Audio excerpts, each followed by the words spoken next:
Crafting the perfect resume, insider tips to land your dream job. Hey everyone, it's Marshall, and welcome back to the channel. Today, we're diving into a topic that's absolutely crucial for anyone looking to level up their career game. Crafting the perfect resume. Whether you're just starting out or you're a seasoned pro looking for a change, your resume is your first impression, and we all know how important those are. Let's get started with some insider tips and proven strategies. Alright, before you even think about opening up that resume template, we need to talk about the job description. This isn't just some boring document you skim through, it's your treasure map to crafting the perfect resume. Hiring managers put a lot of thought into those descriptions. They're practically telling you exactly what they're looking for in a candidate. What are the key skills they're emphasizing? What kind of experience are they looking for? Pay close attention to the specific words and phrases they use. Those are your keywords, and you'll want to sprinkle them throughout your resume like confetti, but strategically, of course. Every single word on your resume should, in some way, relate back to that job description. Okay, so you've analyzed the job description and you're ready to start building your resume. But hold on, what format are you going with? This is actually a bigger deal than you might think. There are three main formats to choose from: chronological, functional, and combination. Chronological lists your experience in reverse chronological order, highlighting your career progression.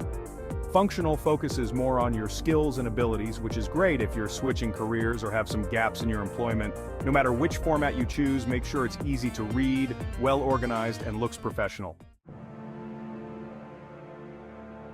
Alright, now it's time to grab their attention right from the start with a killer summary statement. Think of this as your resume's elevator pitch. You've got just a few sentences to really sell yourself and make them want to keep reading. Start with a strong opening line that grabs their attention and clearly states your value proposition. Keep it concise, action-oriented, and tailored to the specific job description. We live in a digital world, and just like everything else, resumes have gone digital too. That means your resume isn't just being read by humans anymore, it's being scanned by applicant tracking systems, also known as ATS. These systems filter through hundreds of applications and pick out the ones that most closely match the job requirements. Use the keywords you highlighted in the job description strategically in your skills section. List out both hard skills, like software proficiency, and soft skills, such as communication, that are directly relevant to the job. Focus on the skills that are most important for this particular role and back them up with concrete examples from your experience. This is it, the heart of your resume, the work experience section. This is where you get to really showcase your accomplishments and prove to the hiring manager that you're not all talk. Don't just list out your job duties and responsibilities like everyone else. Instead, focus on your achievements and the impact you made in each role. Use strong action verbs and quantify your results whenever possible. Start with your most recent role and work your way backward, keeping the descriptions concise and relevant to the job you're applying for. Your education section might seem pretty straightforward, but it's still an important part of your resume. It shows the hiring manager that you have the foundational knowledge and skills necessary for the role. List your degrees in reverse chronological order, including the name of the institution, the degree earned, and your graduation date. If you have a high GPA, feel free to include that as well.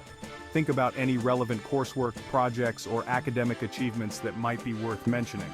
You want to paint a complete picture of your qualifications, and sometimes that means going beyond just the basics. The job market is constantly evolving, and employers are looking for candidates who are committed to continuous learning and development. This is the perfect place to highlight any workshops, seminars, online courses, certifications, or conferences you've attended that are relevant to your field. It shows the hiring manager that you're proactive about staying up to date with the latest trends and technologies. Instead of just saying attended marketing conferences, list the names of the conferences, the topics covered, and any key takeaways you gained. The more specific you are, the more credible you appear.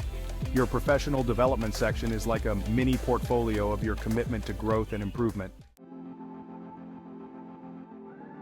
Remember those applicant tracking systems we talked about earlier?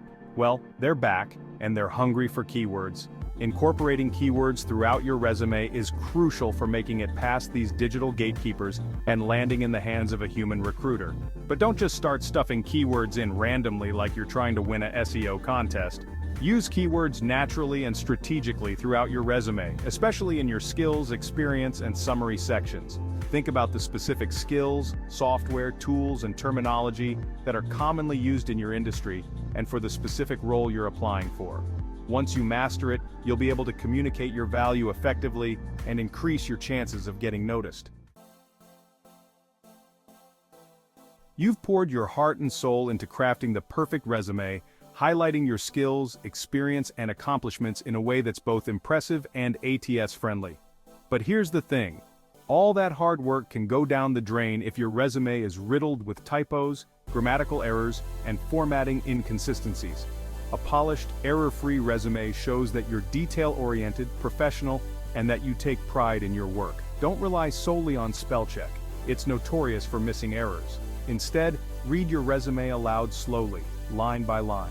Better yet, have a friend, family member, or career counselor review your resume as well. I know it's tempting to just create one generic resume and blast it out to as many jobs as possible, but trust me, taking the time to tailor your resume for each specific job application is well worth the effort. Each job you apply for will have different requirements, keywords, and desired qualifications. Your resume should reflect those nuances, highlight the skills and experience that are most relevant to each specific job description. It might take a bit more effort, but it shows that you're paying attention, that you're genuinely interested, and that you're willing to go the extra mile. There you have it! We've covered a ton of ground today, from dissecting job descriptions to mastering the art of keyword optimization. If you found these tips helpful, hit that like button and subscribe to the channel for more career advice and financial wisdom. Remember, your dream job is just a perfect resume away. Good luck!